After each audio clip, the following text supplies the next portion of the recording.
Hello everyone, welcome back to the science for defence. अभी मैंने last आपको work power energy को finish किया है और आज की वीडियो के अंदर जो मैं स्टार्ट करने जा रहा हूं वो टॉपिक है कोलिजन। और कोलिजन को हिंदी में संघट्ट या टक्कर कहते हैं। ये काइनेमेटिक्स का लेक्चर नंबर 25 है। संघट्ट या फिर टक्कर बोल दो, बात एक ही है, संघट्ट या टक्कर हिंदी में। देखो, कोलिजन का मतलब होता है कि कोई दो बॉडी आपस में टकरा जाएं, यानी क्रैश कर जाएं। कोई दो बॉडी जब आपस में टकरा जाती हैं उसे हम कोलिजन कहते हैं। एग्जांपल के तौर पे देखो, कोई दो गाड़ी या दो बसेस, दो ट्रेन आपस में टकरा जाएं, ठीक है।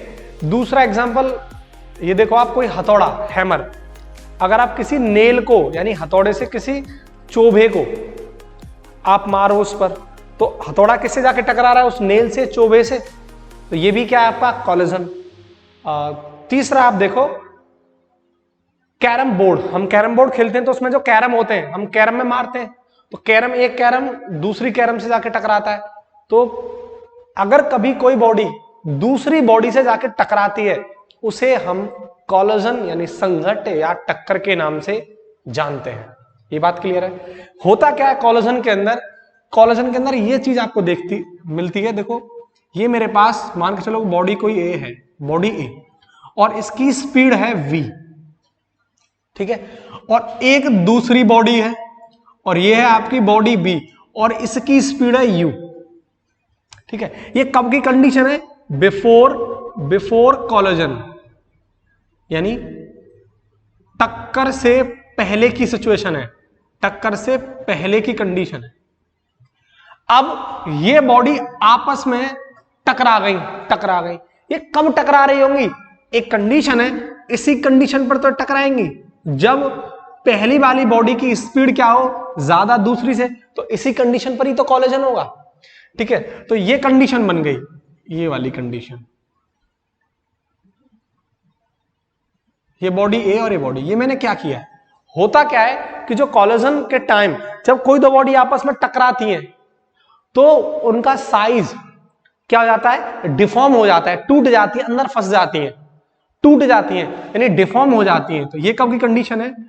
ड्यूरिंग कोलिजन, यानी टक्कर के समय की कंडीशन है, टक्कर के समय की कंडीशन, टक्कर के टाइम। तो इस टाइम क्या होता है? बॉडी क्या हो जाती है? डिफॉर्म हो जाती है, टूट जाती है, बॉडी टूट जाती है, ठीक है। अब जैसे ये टकराई आपस में, तो ये क्या करती है? या तो कंडीशन ये बन जाती है कि आपस में टकरा के अंदर फंस जाती है, या ये भी कंडीशन हो जाती है टकराने के बाद दोनों अलग अलग भाग जाए, यानी ये कंडीशन हो जाए, ये बॉडी ए आपकी v1, अब आपकी v1 स्पीड से जाए, और बॉडी बी ये आपकी u1 स्पीड से जाए। हो सकता है या मैं इसको बोल दूं ये v1 या v2 स्पीड से। ये कब की कंडीशन है? आफ्टर कोलिजन, यानी टक्कर के बाद की कंडीशन है, टक्कर के बाद की कंडीशन। तो कोलिजन ये होता है। तो कोई दो बॉडी जब आपस में टकराएं, ठीक है, टकराएंगी कब? जब ये कंडीशन होगी, यानी पहली बॉडी की हमेशा स्पीड ज्यादा होगी दूसरी से, तो टकराएंगी। तो टकराने के टाइम उनके जो साइज है, उनकी जो बॉडी की जो साइज है वो क्या हो जाएगी? डिफॉर्म हो जाएगी, टूट जाएंगी आगे से, ठीक है। और जैसे ही टकराएंगी तो दोनों बॉडी आपस में दूर भागेंगी, इस तरीके से दूर भागेंगी। तो पहली वाली बॉडी की स्पीड v1 हो जाती है और दूसरी वाली की स्पीड की बॉडी की स्पीड v2 हो जाती है। ये कब की कंडीशन है? After collision. तो ये बेसिकली कोलिजन होता है, ठीक है। अब देखो, कोलिजन जो आपको पढ़ना है वो कोलिजन दो कॉन्सेप्ट पर बेस्ड है। वो दोनों चीजें आपको आनी चाहिए और आई होप तुम्हें आती होंगी। अगर फिर भी आती है या नहीं आती है कोई फर्क नहीं पड़ता, मैं आपको दोबारा सिखाऊंगा यहाँ, ठीक है। तो अगर आपको कोलिजन सीखना है तो इसमें एक आपको लॉ सीखना है, law of conservation of momentum, यानी रेखीय संवेग संरक्षण नियम। ये लॉ अगर आपको नहीं आता है तो आप कोई भी सिंगल क्वेश्चन कोलिजन का हिट नहीं कर सकते हैं, ठीक है। दूसरी बात, एक लॉ है, law of conservation of kinetic energy, यानी गतिज ऊर्जा, गतिज ऊर्जा का संरक्षण नियम, का संरक्षण नियम, ये दोनों नियम आपको आने चाहिए इस चैप्टर के लिए। ठीक है, तो कोलिजन के टाइम पे होता क्या है, कंजर्वेशन ऑफ मोमेंटम, यानी मोमेंटम कंजर्व रहता है। मैं बोलूं या ना बोलूं, जितने भी कोलिजन के टाइप में आपको कराने जा रहा हूं, आपके दिमाग में सेट होना चाहिए कि कोलिजन के टाइम मोमेंटम यानी संवेग हमेशा कैसा रहेगा, कंजर्व रहेगा। अब law of conservation of momentum क्या कहता है, होता क्या है, वो भी मैं आपको अभी बताने वाला हूं। दूसरी बात, कंजर्वेशन ऑफ काइनेटिक एनर्जी, यानी कहीं कहीं काइनेटिक एनर्जी कंजर्व भी रहेगी और कहीं कहीं काइनेटिक एनर्जी कंजर्व नहीं रहती। तो इसके ही बिहाफ पर कि कहीं काइनेटिक एनर्जी कंजर्व रहती है कोलिजन के टाइम पर, कहीं नहीं रहती, तो इसी के बिहाफ पर कोलिजन को 3 पार्ट्स में डिवाइड किया गया है। अब वो क्या है वो मैं आपको बताता हूं। ठीक है, इनको नोट करो आप।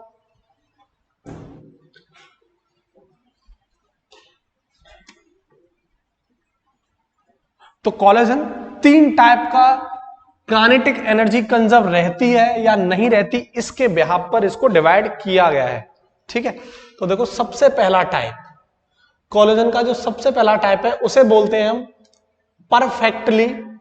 परफेक्टली इलास्टिक कोलिजन, यानी इसको हिंदी में पूर्णतः प्रत्यास्थ टक्कर। ठीक, और दूसरा होता है इन इलास्टिक कोलिजन, यानी अप्रत्यास्थ टक्कर। ठीक है, और तीसरा होता है परफेक्टली इनइलास्टिक कोलिजन, यानी पूर्णतः अप्रत्यास्थ टक्कर। यह आपके 3 टाइप का होता है कोलिजन। परफेक्ट इलास्टिक कोलिजन, पूर्णतः प्रत्यास्थ टक्कर। दूसरा होता है इनइलास्टिक कोलिजन, अप्रत्यास्थ टक्कर। और तीसरा होता है परफेक्टली इनइलास्टिक कोलिजन, यानी पूर्णतः अप्रत्यास्थ टक्कर। ठीक है, और एक किसके बिहाफ पर इनको डिवाइड किया गया है, बांटा गया है कि काइनेटिक एनर्जी संरक्षित कहां रहती है और कहां नहीं रहती, उसके बेस पर इनको आपस में कैटेगराइज किया गया। ठीक है, अब आप देखो law of conservation of momentum क्या होता है। ठीक है, तो सबसे पहले आप समझो इस बात को, law of conservation of momentum. मेरी एक वीडियो है यूट्यूब पर न्यूटन्स लॉ ऑफ मोशन की, वहां भी मैंने इस टॉपिक को कराया है उसके अंदर। ठीक है, law of conservation of momentum, अगर आप सर्च करोगे Newton's law of motion science for defence, तो आपका वो आ जाएगा टॉपिक निकल के। ठीक है, law of conservation of momentum यानी रेखीय संवेग संरक्षण नियम होता क्या है। देखो, ये मान के चलो मेरे पास एक कोई बॉडी है और इस बॉडी का मास m1 है और इसकी स्पीड है v। कितनी स्पीड है इसकी, v। और एक दूसरी बॉडी है, इसका मास है m2। ठीक है, और ये बॉडी b है और इसकी स्पीड है u। अब कोलिजन से पहले की कंडीशन है बिफोर कोलिजन। अब कोलिजन के बाद क्या होगा, ये बॉडी की स्पीड कुछ और हो जाएगी v1 और इस बॉडी की स्पीड कुछ और हो जाएगी, इसको मान लो आप u1 मान लेते हैं ना, u1। ये बॉडी a थी, ये बॉडी b और इसका मास m1, इसका मास m2। ठीक है, तो पहली बात law of conservation of momentum के लिए, कंजर्वेशन ऑफ मोमेंटम कभी किसी बॉडी पर नहीं लगता, किसी पिंड पर नहीं लगता, ये हमेशा पूरे सिस्टम पर लगता है। किस पर लगता है, सिस्टम पर। सिस्टम माने निकाय, हिंदी में इसको बोलते हैं निकाय। तो कंजर्वेशन ऑफ मोमेंटम निकाय पर लगता है। अब निकाय क्या होता है, अब जैसे देखो ये 2 बॉडी है, इस 2 बॉडी को पूरे को मिला के हम क्या बोलेंगे, सिस्टम। ये कब का सिस्टम है, बिफोर कोलिजन, कोलिजन से पहले की कंडीशन है, बिफोर कोलिजन। और ये फिर 2 बॉडी, ये भी आपके लिए सिस्टम कहलाएगा। तो 2 बॉडी हो या 3 हो, 2 बॉडी हो या 3 हो, उस पूरे को मिला के क्या बोलते हैं, सिस्टम बोलते हैं। और ये कब की कंडीशन है, आफ्टर कोलिजन, पहली बात तो ये आपको समझ में आ गई होगी कि कंजर्वेशन ऑफ मोमेंटम हमेशा किसी सिस्टम यानी निकाय पर लगता है, ये किसी सिंगल बॉडी पर नहीं लगता। अब दूसरी बात, होता क्या है कंजर्वेशन ऑफ मोमेंटम में कि बाहर से कोई भी फोर्स नहीं लगाया जाता, यानी सिस्टम पर बाहर से कोई फोर्स नहीं लगाया जाता, यानी नेट फोर्स कितना होता है? 0। तो नेट फोर्स कितना हो गया यहां पर? 0। किसी भी सिस्टम पर बाहर से कोई भी बल नहीं लगाया जाता, नेट फोर्स कितना होता है? 0।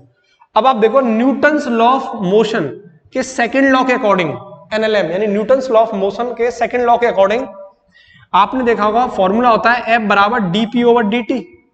ठीक है, ये न्यूटन का सेकंड लॉ है, F बराबर dp ओवर dt। और तुम्हें पता है law of conservation of momentum में नेट फोर्स कितना होता है सिस्टम पर? 0। ये आ गया dp ओवर dt। या आप इसको ऐसे भी लिख सकते हो delta p over delta t, कोई फर्क नहीं पड़ता, delta p over delta t। अब देखो यहां से डेल्टा p कितना निकल के आ जाएगा? 0। ये क्या आ गया? चेंज इन मोमेंटम, यानी मोमेंटम संवेग में परिवर्तन। और ये क्या कहलाएगा? P2 माइनस P1 बराबर 0। और P2 बराबर क्या आ जाएगा? P1। यानी स्टार्टिंग में बिफोर कॉलिजन से पहले इसका मोमेंटम P1 था और आफ्टर कॉलिजन इसका मोमेंटम कितना हो गया? P2। तो आप देखो P2 बराबर क्या आ गया? P1। तो इस केस में लॉ ऑफ कंजर्वेशन मोमेंटम के अंदर फाइनल मोमेंटम यानी अंतिम संवेग बराबर क्या होता है? प्रारंभिक संवेग, इनिशियल मोमेंटम के बराबर होता है। यानी इसका मोमेंटम, इस सिस्टम का मोमेंटम और इस सिस्टम का मोमेंटम दोनों क्या होंगे? बराबर रहेंगे। इसलिए हम कहते हैं कि यहां कंजर्वेशन ऑफ मोमेंटम क्या रहेगा? कंजर्व रहेगा। बात क्लियर है? देखो टक्कर से पहले की कंडीशन और टक्कर के बाद की कंडीशन, इस सिस्टम का मोमेंटम और इस सिस्टम का मोमेंटम, टक्कर से पहले और टक्कर के बाद का मोमेंटम दोनों क्या रहते हैं? बराबर रहते हैं। इसी लॉ को हम बोलते हैं law of conservation of momentum. अगर आपको ये आता है तो आप बहुत सारे सवाल हिट कर दोगे, है ना। जैसे मैं आपको बेसिकली और थोड़ा सा इसमें बता दूं, अगर आपको इस सिस्टम का मोमेंटम निकालना है तो देखो इसका क्या आ जाएगा? इस बॉडी का मोमेंटम का फॉर्मूला क्या होता है? P बराबर क्या होता है? mb। तो आप देखो एक चीज, इसका मोमेंटम इस बॉडी का वो आ जाएगा m1b प्लस इस बॉडी का मोमेंटम कितना आ जाएगा? m2u। अब इस बिफोर कॉलिजन की कंडीशन होगी, पूरे सिस्टम का मोमेंटम निकल के आ गया, बराबर मोमेंटम आफ्टर कॉलिजन, तो इसका मोमेंटम कितना आ जाएगा? m1v1 plus m2u1। ये दोनों क्या हो जाएंगे? बराबर। इसी को हम क्या बोलते हैं? Law of conservation of momentum. ठीक है, तो दोनों बॉडी का मोमेंटम जोड़ दो तो पूरे सिस्टम का मोमेंटम आ गया। यहां भी दोनों बॉडी का मोमेंटम जोड़ दो तो पूरे सिस्टम का मोमेंटम आ गया। तो कॉलिजन से पहले का मोमेंटम सिस्टम का और कॉलिजन के बाद पूरे सिस्टम का मोमेंटम दोनों बराबर हो गए। इसी को बोलते हैं हम law of conservation of momentum. I hope detail में तुम्हें चीजें समझ में आई होंगी। अब इसको नोट करो, इसके बाद मैं आपको बताने वाला हूं परफेक्टली इलास्टिक, इनइलास्टिक और परफेक्टली इनइलास्टिक कॉलिजन को। ठीक है,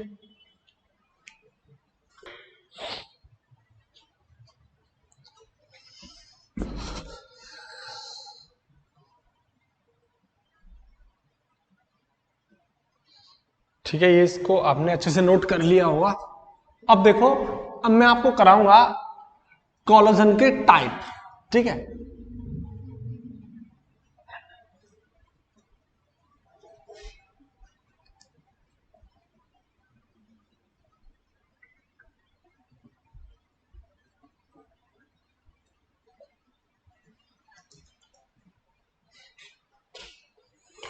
तो सबसे पहले देखो आप, पहला type that is perfectly elastic collision.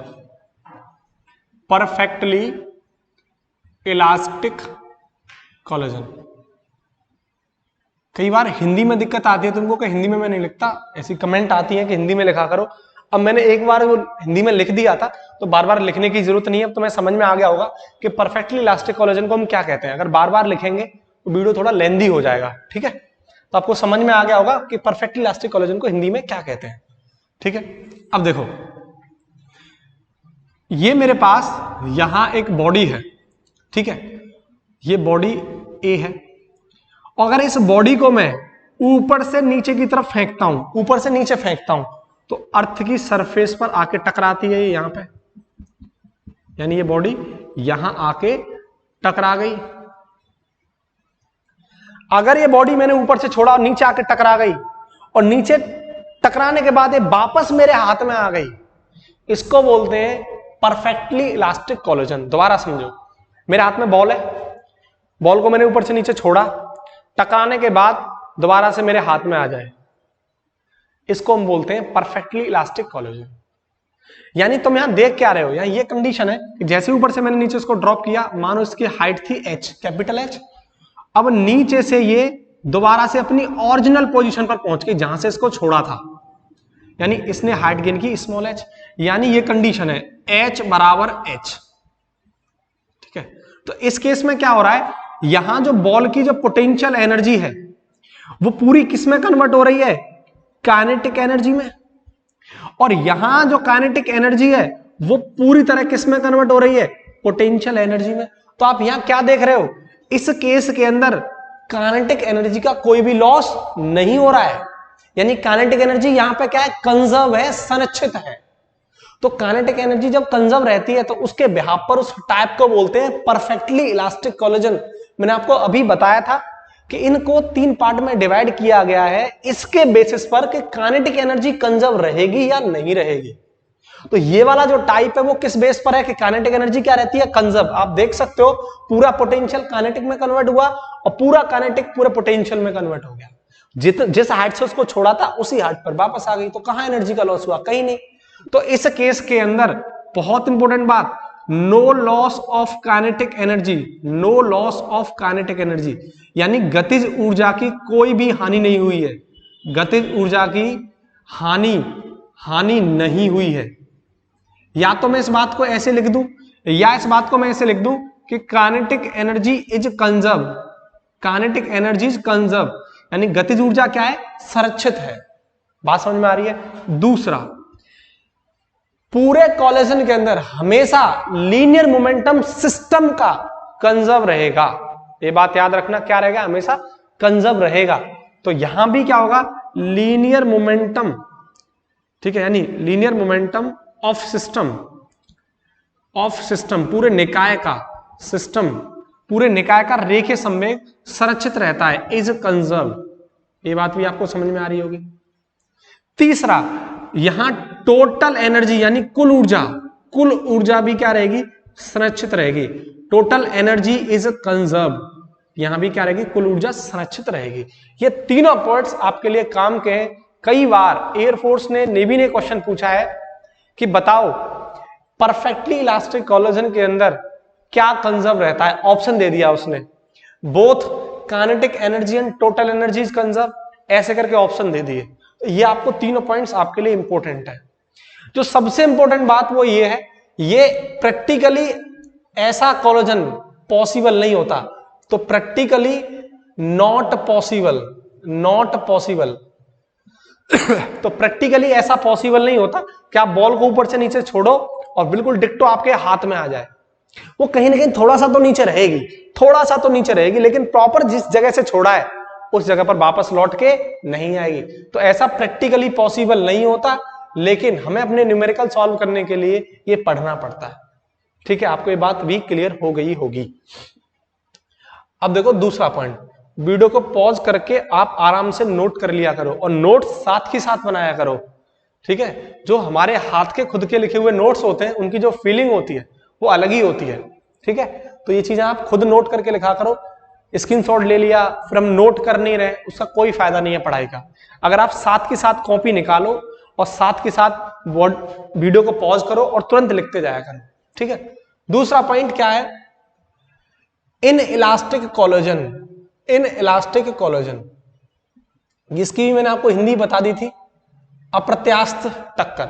इस केस में क्या होता है कि अगर आप किसी बॉल को ऊपर से नीचे ड्रॉप कर रहे हैं, छोड़ रहे हैं, तो वो बॉल पूरा ना आके कहीं बीच में रुक जाए कहीं, तो ऐसे कोलिजन को हम बोलते हैं इन इलास्टिक कोलिजन। और डेली लाइफ में 95% 90% यही कोलिजन होता है। ठीक है, तो कंडीशन क्या है कि अगर आप बॉल को ऊपर से नीचे ड्रॉप कर रहे हो, यहां पर ये अर्थ की सरफेस है और हाइट कितनी है, h, कैपिटल H, और यहां से बॉल को मैंने नीचे से ऊपर गई और ये पूरा ना पहुंची ऊपर, नीचे थोड़ा सा हाइट इसने कवर की, यानी हाइट जो है वो उस केस में h जो है वो कैपिटल H ज्यादा होगी इससे। ठीक है। दूसरी बात, डेली लाइफ में ये सबसे ज्यादा होता है, ठीक है। तो दैनिक जीवन में, यानी दैनिक जीवन में, डेली लाइफ में, दैनिक जीवन में यह टक्कर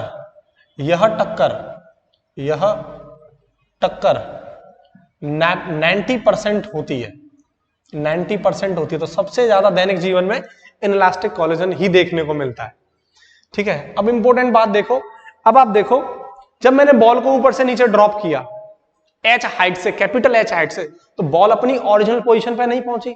तो यहां जो पोटेंशियल एनर्जी पूरा जो कन्वर्ट किस में हो गया था, काइनेटिक में, लेकिन पूरा काइनेटिक पोटेंशियल में कन्वर्ट नहीं हुआ। इसका मतलब यहां काइनेटिक एनर्जी का क्या हो रहा है, लॉस। यानी इस केस में काइनेटिक एनर्जी कंजर्व नहीं है। अब काइनेटिक एनर्जी हो रही है लॉस, काइनेटिक एनर्जी यानी गतिज ऊर्जा की हानि हो रही है।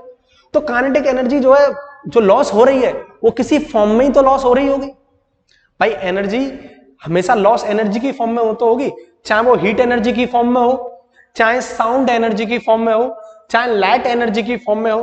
तो इस तरीके की किसी भी एनर्जी में उसका लॉस हो सकता है। तो जो इंपॉर्टेंट बात है वो ये है कि काइनेटिक एनर्जी का यहां पे क्या होगा, लॉस होगा।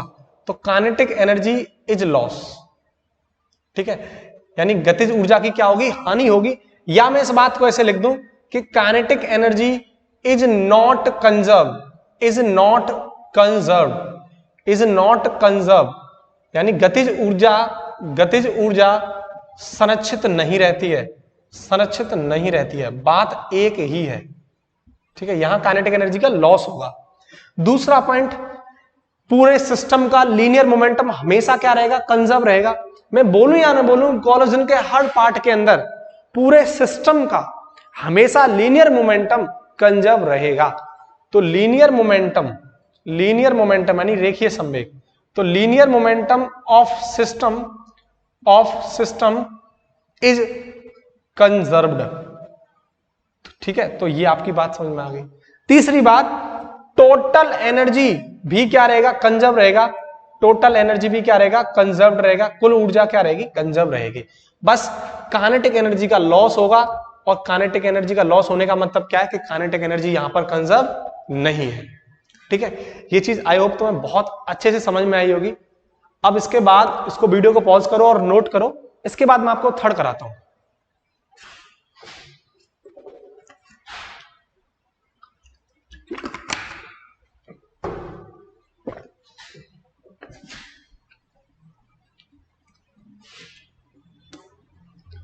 बार बार बता रहा हूं मैं आपको, नोट्स साथ की साथ बनाया करो।